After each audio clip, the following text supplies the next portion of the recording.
வணக்கம் மக்களே, தக்காளியில் ஒரு சாம்பார் பண்ண போகிறோம். அதுக்கு தக்காளி, பெரிய வெங்காயம், பூண்டு, இஞ்சி, பச்சை மிளகாய், கருவேப்பிலை இது இவ்வளவும் வதக்கி ஆற வச்சு அரைக்கணும். பொட்டுக்கடலையை அரைச்சி வைக்கலாம். சட்டி அடுப்பில் வச்சாச்சு. நல்லெண்ணெய் ஊற்றுறோம்.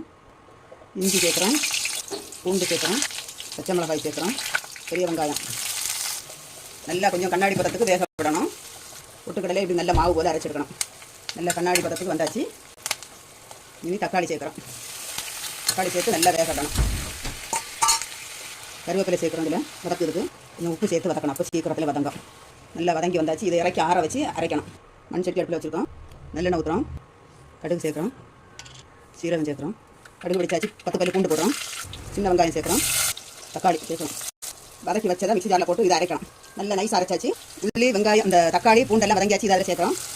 தேவைக்கு தண்ணி சேர்க்குறோம். சாம்பார் தூள், மிளகுத்தூள், மஞ்சள் தூள், பொட்டுக்கடலை பொடி பிடிச்சி வச்சுருக்கிறது அதில் சேர்க்கணும். பொட்டுக்கடலை சேர்த்துறதுனால